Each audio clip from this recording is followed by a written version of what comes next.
Hey, good morning. I'm so glad you guys are here today. Oh my goodness. I'm forgetting my earbuds as usual. So I'm going to talk a little bit while I'm getting set up because this is a crazy month. Hey Cindy, thanks for joining us today. Pardon me while you look at my ceiling fan. There. All right, earbuds are in. Alex, joining from Maine. So glad you're here. All right. So you most likely are hearing my dogs in the background, and that's okay because they join us and that's what they do. So today is all about converting potential clients to clients. This is so important. And we don't talk about it a whole lot. We talk about in our master's program, they don't teach us about how to be business people, right? And so this idea of converting a potential client into a client, it seems a little bit, it's not, it just doesn't come naturally to us. So before I get going, I want to review, right? So if you have been paying attention to my Facebook Lives, if you've been watching me, if you've been on the Badass Business page, if you have signed up for my newsletter, if you have come to one of my workshops, you understand that I look at the world and what we do as very, very special, right? You picked this profession. It's your fault. You're the one that had the calling to go out and help people. And now we're in a situation with this COVID and this quarantine and having to go to telemedicine. You're having to fight to survive. You're having to make sure that you're in a position to continue to serve your community, right? And that's important. People are counting on you. And so this isn't the time to go out of business. This isn't the time to burn out because you've scheduled telemedicine clients back to back to back, right? So you're getting overwhelmed. Remember, hashtag counselors don't quit. So let's review. If you know me, we begin with the end in mind and then we break down barriers. You know that luck has nothing to do with any of this. You understand that even though we have relaxed things like HIPAA and the type of software we use, we are still bound by our code of ethics to protect the information that our clients entrust us with. You also understand that as a counselor in private practice, you are in a gig economy. You're an Uber driver, right? If you don't drive, you don't get paid. Unless you have an alternate stream of income, every client that walks through the door is a dollar sign, and it's a dual role, right? So it's really hard to balance that and mitigate that and understand, especially those of you who aren't on insurance panels. Hey, Jessica. Hey, Angela. Thanks for joining. Hey, Monica. It's hard to stop thinking of that client as a dollar sign. So when our schedule starts to have holes in it, we panic a little bit because not all of us have set aside 3 months worth of income to have in some safety net savings account like Dave Ramsey tells us to do in Financial Peace University. And so we're panicking because we're not sure how to fill our rosters again. So one of the things that I kind of see in my other Facebook groups, there's this idea of how to sell current clients on video counseling. So, you can go to that group and kind of figure out how to do that or how to make it seem more appealing.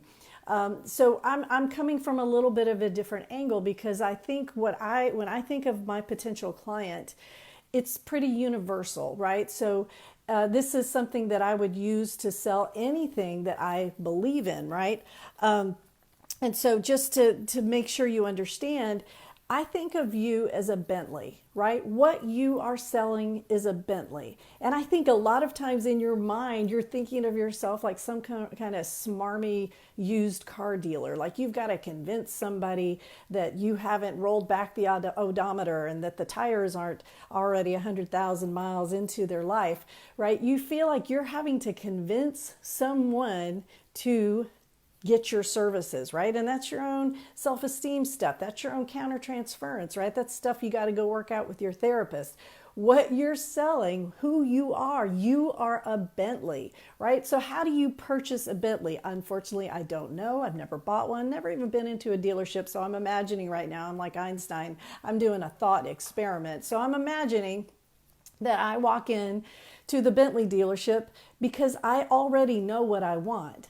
So basically the Bentley dealer, he's just got to stand there and go, do you want this one or do you want this one? And I'm like, oh, let me pull out my wad of cash here. I'll take that one, right? So keeping in mind, you're selling something that is absolutely amazing. You worked hard for it. You went to school a long, long time for this. So this isn't something you're having to beg and plead for someone to get your business, right? And so again, that's your own stuff, but we're not going to get into that and all of your money issues and blah, blah, blah. So, right, what we're getting into is this idea that you have to figure out a way to help your client connect with you easily. Now, you can go back to another one of these Facebook Lives and we can talk about marketing and things like that. Our whole, that whole segment on getting out and doing face-to-face marketing, we're kind of SOL right now, right? We can't really get out and tell people. So we have avenues like our website, and I've looked at some amazing websites and reviewed them on this Facebook Live, right? If I can contact you by your phone number and a little button that lets me click and make an appointment, you have an amazing website. So I've taught you guys how to make it very, very easy for your client to connect with you, right? If they're looking for you. So we're looking at a client and we're going to go ahead and go to our recovery literature. This client is already hungry, angry, lonely, tired, right? They have a need, right? So when we are in recovery, right, we talk about that we have our bad moods and we need things when we're hungry, when we're angry, when we're lonely, and when we're tired. Of course, we could throw in there, have to go to the bathroom, right? Because those are needs, are thirsty, that we don't deny. We have to do something about them. So when a client reaches out to you, they're already in need of you, right? So you're not having to convince them that this is something that's good for them. They've heard about you. They've heard about counseling. They've had counseling before. Something's going on here and they're already reaching out for you. So let's talk about number one, your scheduling software, right? Your scheduling software is so important.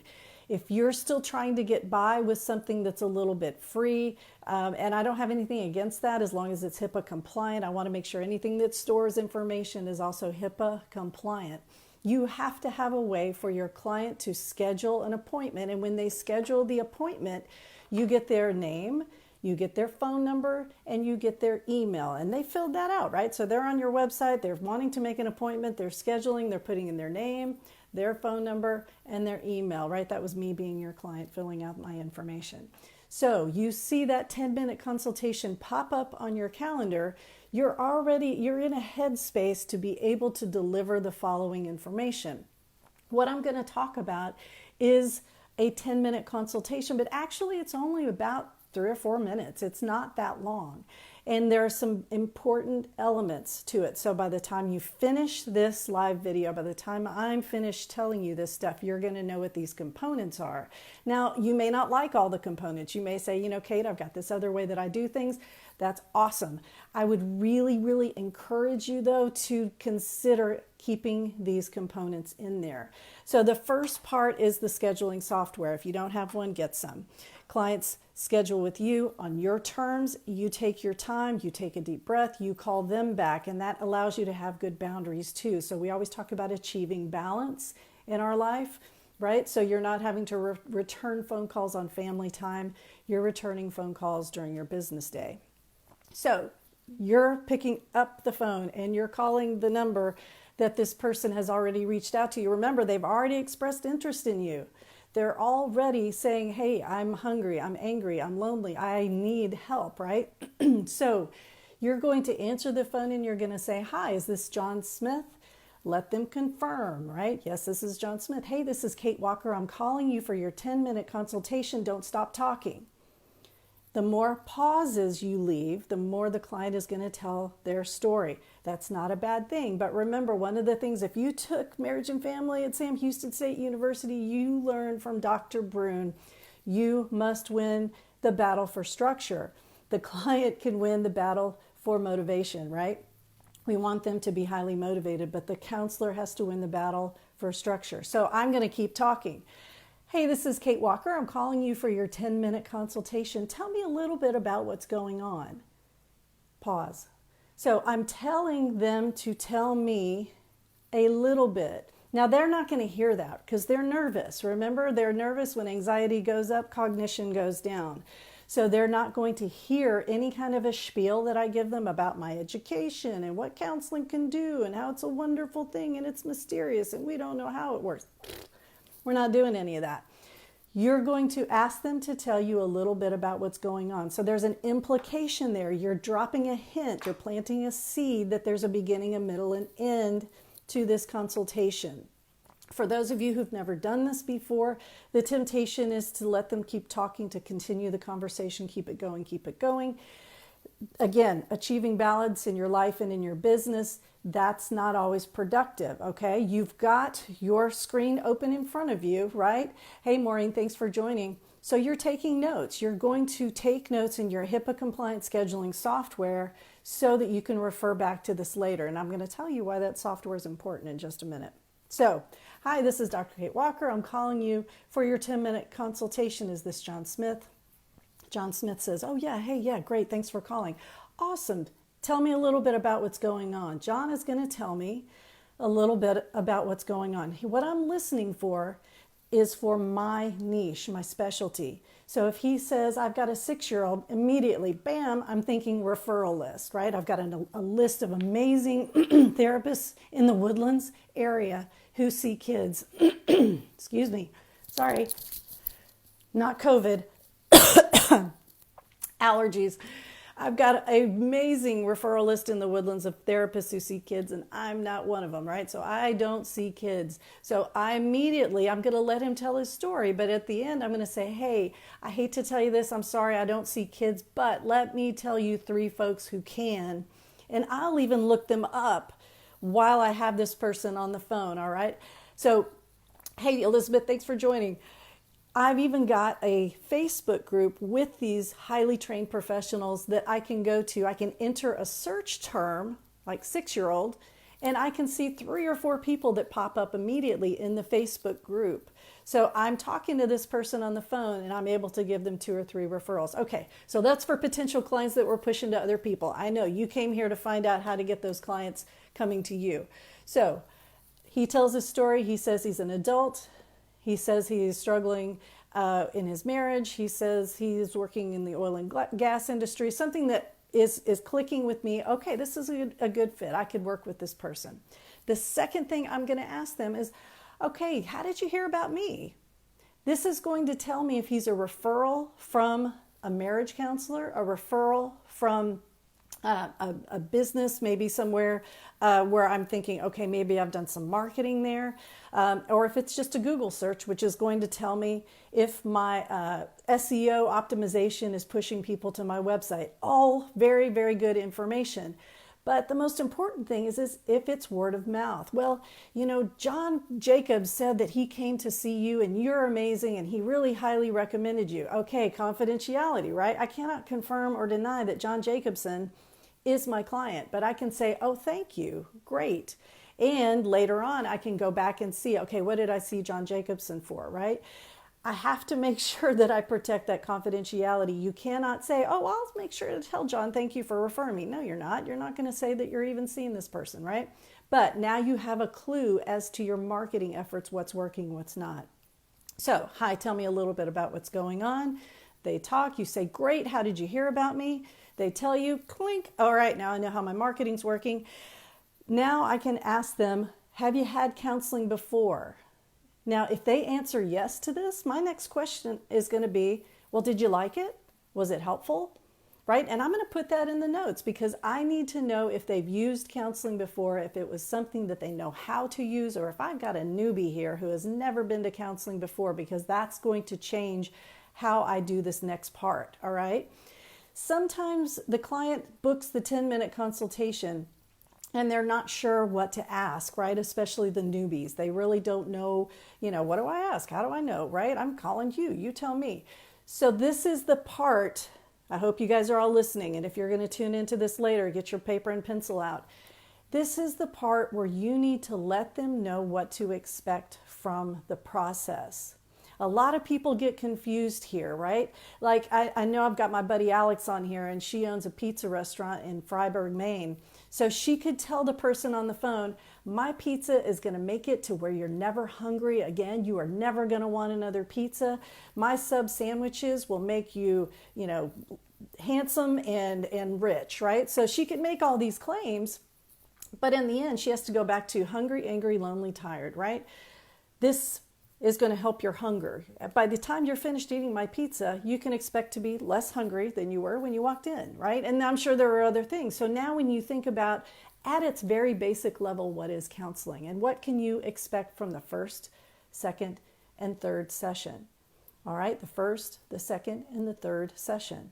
And this comes from my theory, right? So in my theory, which is very marriage and family, it's very systemic, I consider the first 3 sessions almost a complete assessment.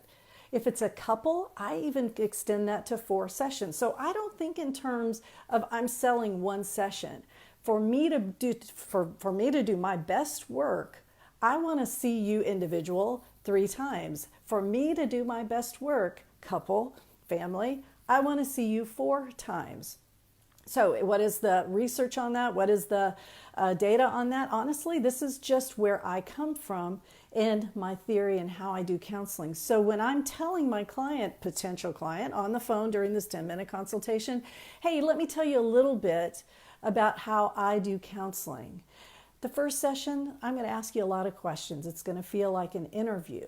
And at the end of that session, I will give you some directions that we can take. And if we all agree to go forward, then, all right, so what have I done? I've told them this is what happens at the first session. I'm going to ask questions. I'm going to give you directions. If we agree to go forward, then I'm going to give you homework. Hey, Christy, thanks for watching. So the second session, you're going to come back and you're going to tell me if that homework resonated with you, and based on your feedback, we will course correct. So you see what I did there. At the second session, I set up an expectation. I've let the caller know that they're going to have some interaction. They're going to have a job to do. They're going to have that homework, something to read, write, look up. And at that second session, based on their feedback, we will. Right? So setting up these expectations. Hey, Blaine, thanks for joining us. So we will course correct. So letting that person know that this isn't a magic bullet. I'm not expecting to hit it out of the park at the very first session. The second session, we're going to course correct because I don't know you. I've known you for an hour and a half. I can't tell you what to do, right? By the third session, you can expect to have some coping skills. You can expect to know if working with me is going to be a good fit, and then we can make a plan to go forward. All right, I'm going to say the whole thing, see if I remember. Hey, this is Dr. Kate Walker. Is this John Smith? Yes, this is John Smith. Great, I'm calling you for your 10-minute consultation today. Tell me a little bit about what's going on. Talk, talk, talk, talk, talk. I'm going to do a little reflection. Okay, so it sounds like you're looking for some individual counseling. How'd you hear about me? Feedback, mental note on my marketing efforts. Well, have you had counseling before? John says, yes. I ask, did you like it? Was it enjoyable? He says, well, I was 16 years old and they made me go because my parents were getting a divorce, so I don't really remember. So in my notes, I'm writing down, in effect, newbie, right? Didn't really have counseling before, doesn't really know if he likes it, bad taste in his mouth. So, John, let me tell you a little bit about how I like to do counseling. At the first session, I'm going to ask you a bunch of questions. It's going to feel like an interview. And at the end of that, I'm going to give you something to read or write or look up. At the second session, you're going to come back to me, and based on your feedback, we're going to course correct. So, by the third session, you're going to have some coping tools, and you're going to know if working with me is going to be a good fit. Now, how does that sound to you? Do you have any questions for me? All right, so you see what I did there. I didn't give him 10 minutes about the theory of counseling. I didn't give him 15 minutes about my background or let him go back in and tell me more about his story. Now, clients will do that, right? They'll try to jump back in sometimes, not all the time. Sometimes they'll try to tell you a little bit more. So I listen for the pause and I keep my clock in front of me. I literally want them to understand from the very, very get-go, as they're getting to know Kate Walker, that I've got boundaries. So that's important for me. So it sounds like you're this, you're that, you're listening for this, you're looking for that. Now, we've talked about what to expect. End of session 3, you can expect. They seem interested. This sounds great, Kate. I think I really want to work with you. And then I'll come back with, well, one of the reasons, John, that we do this 10-minute consultation, I need to find out a little bit of information. First of all, you need to know I'm out of network. So, you can use your HSA for payments, or you can submit your claims on your own, and I can help you with that. The other thing that we need to talk about is if you have any special scheduling needs. So if you have to be seen after 5, or if you need Saturday appointments, because that's something I may not be able to accommodate. So John might come back and say, oh yeah, I have every other Friday off, and then I'll come back and say, well, I can do Fridays, but it's just by video. I don't come into the office on Friday. So at that moment, right, John can disqualify me as one of the counselors that he wants to work with, or we can work together to solve that problem. So that's the last part of this. Scheduling, insurance, and payment. Those are the 3 barriers you need to figure out, right? Because if I'm going in to buy my Bentley, I need to know if I have the cash, right? If I have a garage cushy enough, right? Or whatever a Bentley needs, I don't know, right? So those can all be deal breakers. I need to find that out before I hang up the phone. I don't want to find that out at the first session, right? For those of you who take insurance or who are insurance paneled, you need to have a way to make sure that you're able to check their insurance before that first session, right? That client is coming there with so many expectations and so much that they have on their mind for you to tell them, hey, I'm sorry, your insurance didn't come through, so this is our one and done, but I have some great referrals. To me, that's not doing a very good job for our clients, right? So John tells me, great, I can do video on Friday. Cost is not a problem. I've got an amazing HSA. I'm going to be using that. I say, great, great, great. Let me double check your information. This is going to let John know that I'm paying attention. This is going to let John know that I'm not just, whipping out my phone by the pool and booking clients. He's going to know that I'm a professional. I'm going to look at my screen and I'm going to say, okay, John, here's the number that I have for you. Is this a good number to contact you? And send automated text message reminders. And I'm going to read the number back. John's going to say, yep, that sounds great. I'm going to say, okay, this is the email I have for you. Now remember, John filled this in earlier when he did his 10-minute consultation request. See what I did there, right? See how I brought it back around to your scheduling software, right? Hey, Maureen. Hey, Doug, thanks for joining. So when I'm reading this information back, it's literally what the client has typed in, right? But now I can check it for mistakes if there's a period or an underscore where it shouldn't be, right? John says, yep, that's a great email. I said, okay, great. I need one more piece of information from you. I need some form of payment. This is how we hold your time. I'm not going to run your card. I'm not going to hold funds, but this is the only way we have to hold your time. What would you like to use today? Pause, right? And so John knows that this is how I'm going to hold his time. He knows that I'm not going to hold funds. I'm not a hotel. I'm not going to run his card. There's no relationship here. There's no paperwork signed. So John knows that I'm collecting this credit card information in my HIPAA compliant scheduling software. And if he does not show up at the first session, this is a whole different Facebook Live, I'm not going to charge him. Hey, Kelly. Hey, Elizabeth. Hey, thanks for joining us. Oh, I'm so glad that this is good information for you, Elizabeth. So when you have this information now, you've taken the credit card number, you say, okay, John, in just a second, you're going to get an email. The email is going to have a link, and that link is going to give you the paperwork. You can download that, bring it with you to the office. It's also going to have a map to our offices located in Market Street. So I'm giving him the reasons why he needs to look for that email. Now, I've got one more minute. My particular scheduling software, I can decide how many reminders and what types of reminders are sent out. I actually send out a confirmation, a reminder 4 days ahead, a reminder 2 days ahead, and a text message automated reminder. All of these email reminders are outgoing. I don't receive anything. If you know me, I don't get texts and I don't take emails from clients. So everything in the email says, do not reply, okay? So that is how I remind them, right? Hold them accountable. But it's also pretty cool because it'll send out reminders 6 months after the last appointment and a year after the last appointment. I think I can do, oh my gosh, Naomi, so good to see you. I've got folks from Maine. I got folks from Minnesota. Wonderful. It's so good to see everybody. Whew, 9:55. I'm out of breath. All right, so this was your, hey, Julietta, this was your conversion 10-minute consultation, converting potential clients to clients. Remember, they already want your services. You are a Bentley. You're just connecting the two together, right? This isn't you trying to sell some kind of smarmy service. So here's your homework. You have to sit down, rewatch this video, and I want you to think about what a client can expect from each session, the first 3 sessions, right? And listen to how I did it. Practice it. See if it fits with your your theory. I don't recommend doing like 10 or 20, right? Because I don't know any theory that says I need 10 sessions to do my best work. I don't know. You guys figure that out on your own. That brings me to, hey, Meredith, thanks for joining.